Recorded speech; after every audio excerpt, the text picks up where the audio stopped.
Hi everyone, hope you're doing well from wherever you're watching this channel, depending on your time zone.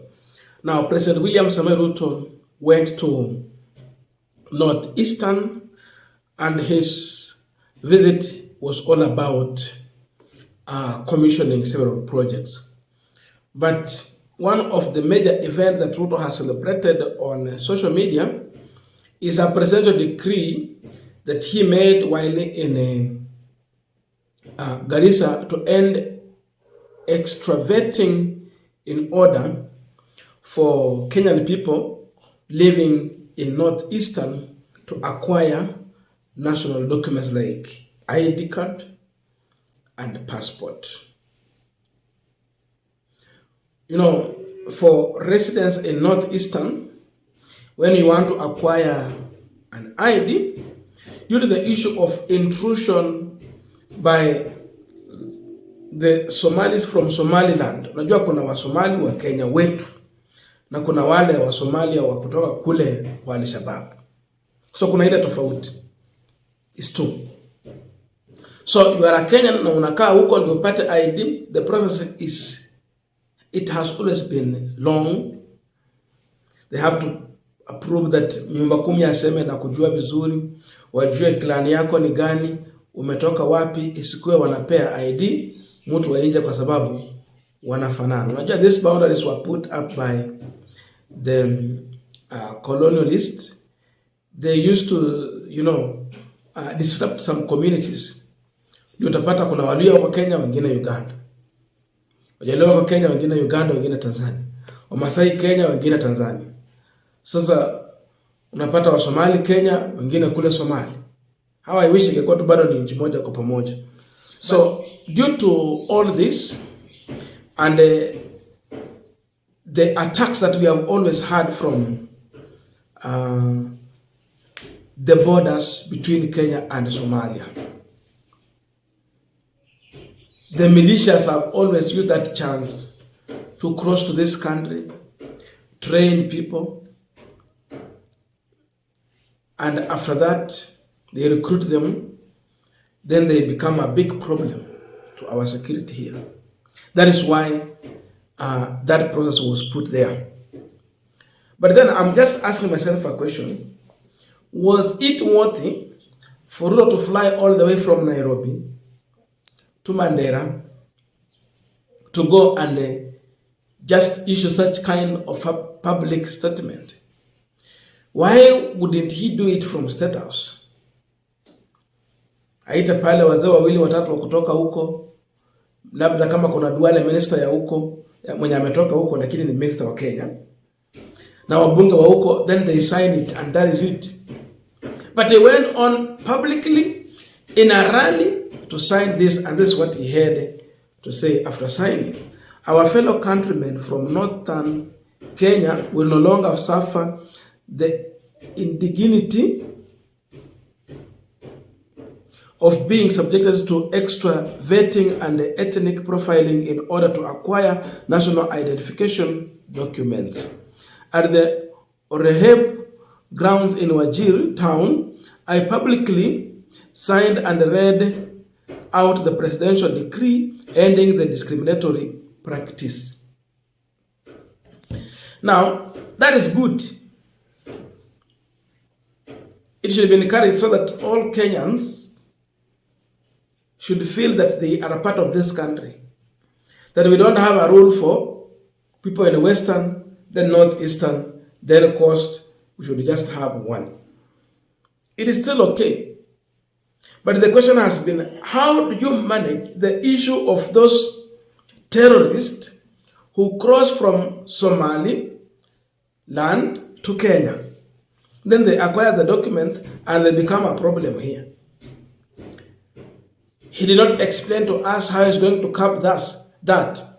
Because then with this intrusion, we end up even blaming on our own Kenyan Somalis for what they are not been involved in. Tunawatuhumu, tunawaekea mambo ambayo si yao kwa sababu tuliruhusu wakora kutoka ile ngambo ingine wakakuja hii Kenya. Alafu tunaekelea hawa haya makosa. So I don't know how he's going to sort out that issue in terms of managing so that we will not have intrusion of those guys to this country. Of course, some people will feel that I do not want to stay in this country, but I want to go to Kenya. Hawataki kuja kama refugee, wanataka wakuja waseme tu hawa ni wa Kenya. Again, there is a process. But they have had those shortcuts. That's why there was such rules to make sure that they are trying to solve this problem, the Al-Shabaab issue. Even as we are talking, imagine the president was signing this at a time when 5 chiefs have been abducted by people believed to be Al-Shabaabs. Hawa ni chiefs wetu wa Kenya ambao wanatoka huku. Hawa ni warrior wetu hapa. Lakini wamekuwa abducted by people believed to be Al-Shabaabs. How did they go to this country? Then they live with these people. Waka drop toward the border of. So I looked at this and I asked myself so many questions. What was the president looking for? Is he really truthful that he's trying to solve this problem, or it is a populist statement, or there is something else that he's looking for in all this that he has gone on to implement? That is the big question on this Punchline, and before we go deep into that, just a quick request for those who are watching this channel and you have not yet subscribed, please consider subscribing. To our returning subscribers, I must say thank you so much.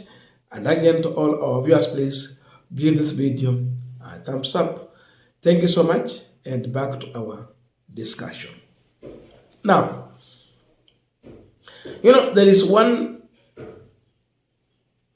piece of document that has been trending on social media, but later the Star Kenya flagged it off as fake news. But this is the statement that has been trending, that has raised so many questions. In the document, there is the photo of President William Ruto. Then this is what they said. Just in, Ruto plans to manufacture 5 million Somalis as voters in northern, eastern of for 2027 election. Duale and the chiefs lead ID registration effort. 5 million. Later, the Star Kenya flagged it, and this is what they said. This is fake, ignore. Hashtag Star Kenya News.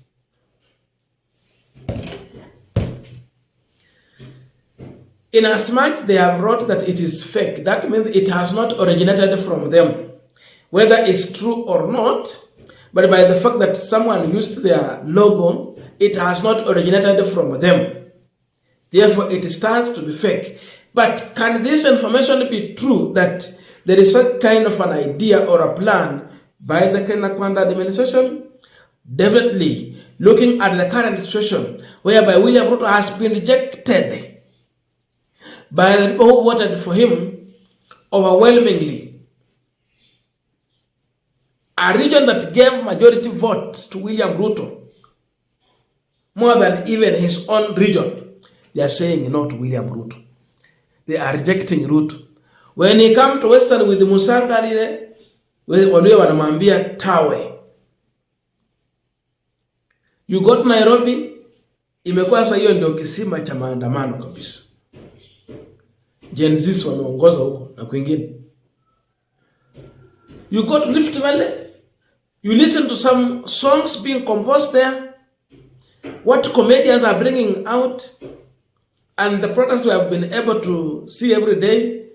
It is a problem with the president, that his re-election is not guaranteed. Can this move by a presidential decree to end extra vetting in order for the acquiring of IDs in this country be a formula that Ruto want to use, like what Mo used some time back to bring in Somalis from Somaliland through our northeastern border to come to this country and vote. There can be such kind of a plan. Because you will not have numbers. And there's one thing I've always observed from our brothers from northeastern.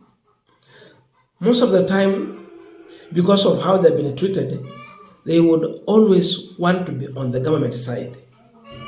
Yaani kama kuna serikali na wanapiga kura, mara nyingi hao huwa wanapiga kwa upande wa serikali ili kusimamisha ile tashwishi yote ambayo inaweza kuweko na serikali.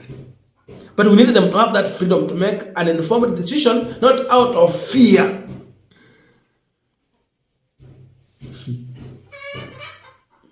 So there can be such kind of a possibility, and the danger is here. After that election, what next? What was prior to presidential decree here and there? Unaweza register this ID, then at the end of the day, they flag them off after the election. Waanze kusema nataka tupete tujue ulikuja aje, ulipata hii ID lini. Maybe they might have specific serial numbers. Remember, they're going to expire. But they can have serial numbers na watajua ya kwamba hizi zilikuwa hapa tu for election purposes. After that, waseme hazifanyi tena. Waanze mambo mengine. Do not trust William Ruto on anything. Trust him at your own risk. But there can be a possibility that can be one of the plan. Otherwise, how do you move all the way from Nairobi kuja paka huko tunakuja kulaunch kitu kama hii? It also confirms that Ruto has no serious projects to launch in Northeastern. If he has, this cannot be one of the major projects there. I don't know your views, but let us put in the comment section to continue with this discussion. Thank you so much and see you in our next video.